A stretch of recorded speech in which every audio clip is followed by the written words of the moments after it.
I'm Ann Krakow, and I'm Library Director here at the Post-Learning Commons in Drexel Library. And I want to tell you a little bit about our new renovated instruction lab on the first floor of the library.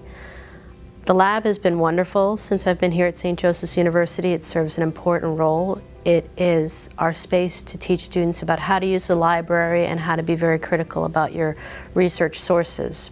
We usually teach about over 200 instruction sessions in an academic year, so it's definitely used, especially in the fall semester. We reach over 5,000 students through these instruction sessions.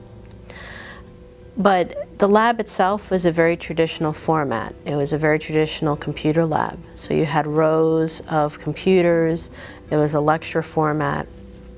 And in some ways, we needed a more dynamic space to teach students and also to meet the new needs of an educational environment that includes collaboration. We found that a lot of students were doing collaborative projects in the classroom, and we needed something that had them work together as opposed to separately.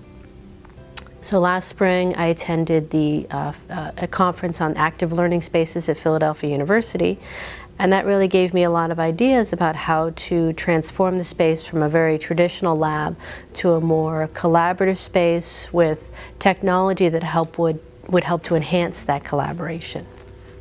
I wanted to take advantage of some of the departments that were new to the library's building itself, including academic technology and distributed learning and the Office of Teaching and Learning.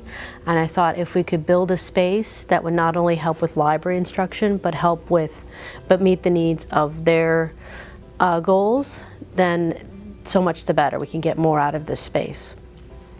So what we've decided to do was to go forward with a design that, again, helped with collaborative learning and also meant that there was more interaction between the teacher and the student. So we set up 5 to 6 kind of half-moon-sized tables. Each table has 5 seats. You can seat 5 to 6 students. Each table has its own screen, so that students who are working on a project either individually or together could share whatever they're working on with the class. And we're using the Solstice Mersive technology to help share that wirelessly and effortlessly. It's been a great teaching tool so far. The librarians have jumped into it the first week of September. They already loved using it, and I think it's going to be a great tool for when librarians just don't want to lecture students about how to do a search or to use library resources. Now they have the opportunity to demonstrate it on the large screen, push it out to the students on their screens, and then ask the students to do their searches, and the students can then share it with the class, with each other, making it a little bit more of a dynamic session.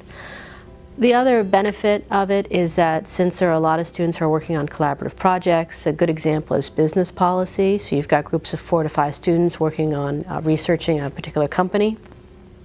They've got to build presentations, and the atmosphere of that lab is perfect for that sort of thing. So as we get further in the semester and as business policy has to start preparing their presentations, we're going to ask them if they want to come in and work on their presentations. It's a perfect environment for that. So rather than just being a traditional computer lab where people work individually, this will be enhancing group projects. My hope is also that academic technology and distributed learning, as well as the Office of Teaching and Learning, will take advantage of the space as well, because I think it's perfect for faculty workshops on using new technology. Because the technology in there is so advanced, it's a perfect place for ATDL to demonstrate what are the possibilities in the classroom.